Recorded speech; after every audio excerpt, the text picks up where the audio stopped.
రోజు రోజుకి దిగజారిపోతున్న దివ్య ఆట మాట్లాడుకుందాం. దానికన్నా ముందు ఈ షార్ట్ ఫస్ట్ టైమ్ ఎవరైతే చూస్తున్నారో వాళ్ళందరూ please to subscribe EB talkies Telugu. అలాగే నేను షార్ట్ పెట్టగానే మీకు నోటిఫికేషన్ రావాలంటే పక్కనే ఉన్న బెల్ ఐకాన్ కూడా ప్రెస్ చేయండి. సో, చాలా రోజుల నుంచి దివ్య కన్నింగ్ అని తను కేవలం గ్రడ్జ్ పెట్టుకొని ఆడుతుంది.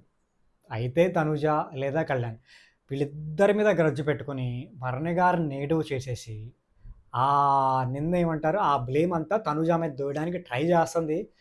కొన్నిసార్లు సక్సెస్ అయింది. కొన్నిసార్లు కాలేకపోయింది. సో, ఈరోజు ఎపిసోడ్‌లో అయితే ట్రై చేసింది తనుజ మీద దోయడానికి. బట్ సక్సెస్ కాలేదని నాకనిపించింది. భరణి గారు కూడా దివ్యాని తిట్టారు. తనుజని పెద్ద ఏమనలేదు. సో, ఇప్పుడిప్పుడు అర్థం చేసుకుంటున్నారు. దివ్య కన్నింగ్ ఏంటి? దివ్య ఆట ఏంటి అనేది భరణి గారు. బట్ దివ్యకి ఎంత దూరంగా ఉంటే అంత మంచిది ఆయన ఆటకి. సో, ఇప్పుడు తెలుసుకున్నారు. ఆ తెలుసుకునేదేదో మొన్నే తెలుసుకుంటే బాగుండేదేమో.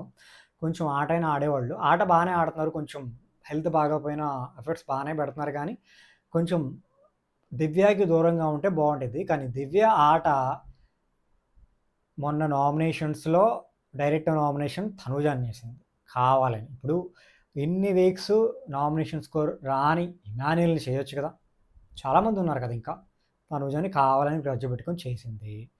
తర్వాత కావాలని కళ్యాణ్‌ని రెబెల్ టాస్క్‌లో లేపేసింది. కావాలని లేపేసింది. సొంత టీమ్ అయినా గానీ కావాలని లేపేసింది. తర్వాత ఈరోజు కెప్టెన్సీ టాస్క్‌లో చివరి వరకు వచ్చిందనమాట తనూజ. లాస్ట్‌కి ముగ్గురున్నారు. రీతు, మన తనూజ, ఇమాన్యుయల్. చివరి వరకు వచ్చింది ఆల్మోస్ట్. అప్పుడు కూడా మన కళ్యాణ్‌కి చెప్పిన మాట ఒకటి, ఈవిడ చేసింది ఒకటి. కళ్యాణ్‌కి ఏమని మాట ఇచ్చింది? నేను తనూజని తీసేయను అంది. తర్వాత ఏం చేసింది? ఇక్కడికొచ్చి తనూజానే లేపేసింది. నేను ఇమాన్యుయల్‌కి సపోర్ట్ చేస్తున్నాను.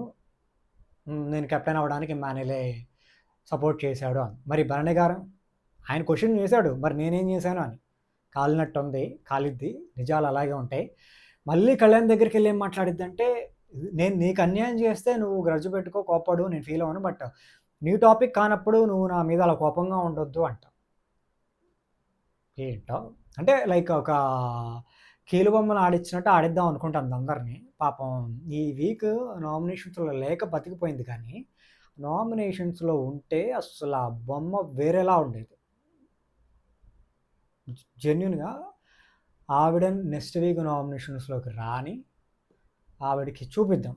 ఆవిడేదో కన్నింగ్‌తో గేమ్ ఆడేసుకొని ఎళ్ళిపోదాం టాప్ 5 అలా ఆరామ్సే అంటే నలుగురిని ముంచేసి ఈవిడ తేలుదాం అనుకుంటుంది కానీ, నలుగురిని ఒకేసారి ముంచడానికి లాగితే ఈవిడ మునిగిపోయిద్దని తెలవట్లా.